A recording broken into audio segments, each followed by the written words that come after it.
Allez mes belles âmes, on est reparti. Je vais vous faire passer des messages là, avec le petit astrozène, d'accord, et avec celui du lâcher prise. J'ai déjà fait beaucoup de vidéos avec ceux-là, là, ils sont bien. Allez, on y va. Déjà, je vais parler à quel signe. Quels signes sont concernés peut-être par un lâcher prise. Ici, je vois qu'il y a des gens qui doivent se pardonner à eux-mêmes. On va voir ça. Les taureaux. Ça vous dit quelque chose? Oula, oula, oula, oula. Là, je les ai. Hein. Ah, punaise, pardon. Alors, les taureaux, les verseaux, les cancers, les sagittaires, les gémeaux. On va en faire un autre. Hein? Oh, bah les lions. Alors, il faut qu'ils se pardonnent à eux-mêmes. Pourquoi? Parce que je pense qu'ils se sont laissés emporter par des personnes, ils se sont laissés contrôler, ils se sont laissés diriger. Et du coup, ils n'ont pas vécu leur propre vie. Depuis des années, depuis beaucoup, beaucoup, beaucoup d'années. Donc, on va regarder tout ça. Le pardon est essentiel pour retrouver votre part, vos parts de vous-même. D'accord? Je commence par les taureaux. Ici, c'est G. Je me fais plaisir en activant mes 5 sens. C'est en prenant du temps pour moi que je gagne en stabilité et en endurance. On continue avec les Verseaux. Je sais. J'affirme ma singularité, ma différence et mon originalité. Je n'ai pas peur de révolutionner mes habitudes pour gagner en liberté. La liberté, c'est la seule chose que vous devez conquérir. Cancer, je ressens, j'apprends à veiller sur moi, je m'apporte soin, attention, douceur et amour. Je me crée un cocon sécurisant. Pour les Sagittaires, je perçois. Je m'ouvre à l'inconnu pour explorer et élargir mes mondes intérieurs et extérieurs. Apprendre me nourrit et m'enrichit. Apprends les Sagittaires. Apprenez. Pour les Gémeaux, je pense, tel un adolescent, une adolescente, je me laisse guider par ma curiosité. Je me nourris de chaque rencontre et de chaque expérience. Et enfin les Lions, je mets de la joie dans mon cœur pour égayer ma journée. La lumière qui brille en moi illumine le cœur des autres. Les belles âmes, regardez vos signes astrologiques de naissance, ainsi que vos ascendants, ainsi que vos signes lunaires. Ça peut parler à beaucoup de personnes, tout ça. D'accord?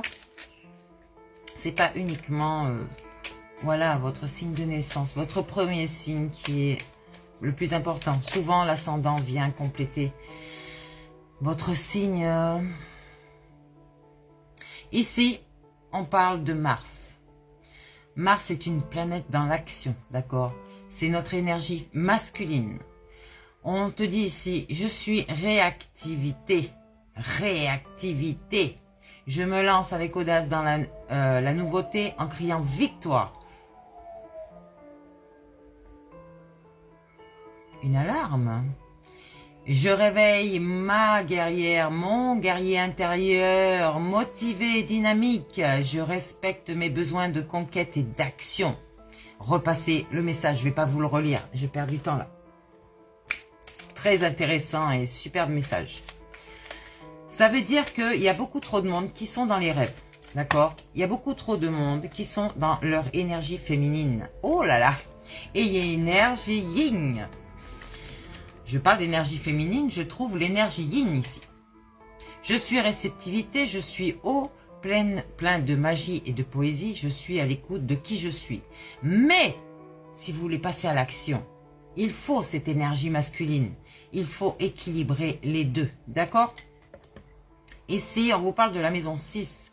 Je sais m'organiser, chaque jour je préserve un temps pour mon bien-être physique, émotionnel et psychique. Je mets en place une routine pour répondre à mes besoins. Ok? Vos besoins, pas vos envies. Faites bien la différence. Hein? Entre vos besoins, ce que vous avez besoin pour avoir une vie saine, une belle vie, l'abondance, votre richesse intérieure. et vos envies. Après, si vous avez envie de vous acheter une maison, si vous avez envie de vous acheter une voiture, un home cinéma, une télé, nanana, ça ce sont des envies et vous n'en avez pas forcément besoin. D'accord? Je vous parle de choses vitales. Le besoin, c'est quelque chose de vital. Ici, on vous parle du chakra couronne, d'accord? Je me nourris de la couleur violette, l'aide céleste. Je ne suis jamais seule. C'est avec gratitude que je reconnais le divin en moi et autour de moi. Donc, le divin en vous, c'est votre âme, d'accord? Votre esprit. Et le divin à l'extérieur, ce sont vos anges et vos guides, d'accord? Ce sont des divinités qu'il faut absolument rechercher maintenant. Vous êtes des médiums à la base, d'accord? Il faut vous reformater et revenir à la source. Ici, on vous parle de Lilith. Je transforme mes blessures en force, d'accord? Parce que là aussi, c'est pareil. Vous avez votre petit Dieu et votre petit diable, d'accord? Votre Dieu, c'est votre âme. Votre petit diable, c'est votre ego, d'accord? Ce côté humain. Donc, on dit de transformer les blessures en force. Donc, ça peut être des faiblesses que vous avez. Peut-être de la naïveté, de la bienveillance pour tout le monde. Ça peut être plein de choses. Mais, afin de m'aider à me dépasser et à tendre vers mon idéal, j'ose me remettre en question pour lever mes blocages. D'accord? Donc, on arrête avec nos peurs. On essaye de rentrer dans son intérieur pour aller voir qu'est-ce qui se passe. Et ici, je parle du chakra du troisième œil. Développer ce chakra. Je me nourris de la couleur indigo. Ma vision gagne en clarté et en lucidité lorsque je sais être à l'écoute de mon intuition. Écoutez ce monde invisible. Vous en faites partie. Comme vous faites partie de la nature dans ce monde réel, enfin réel, dans votre matière. Le monde réel est vraiment celui du monde invisible. Pourquoi? Je vous ai dit à plusieurs reprises que votre projection dans votre matière, ce que vous appelez le réel, est uniquement la projection de ce que vous avez à l'intérieur de vous. Ça veut dire que si vous avez beaucoup de richesse à l'extérieur de vous, dans votre matière, c'est que vous êtes riche à l'intérieur de vous, mais des fois pas forcément connecté au spirituel, d'accord?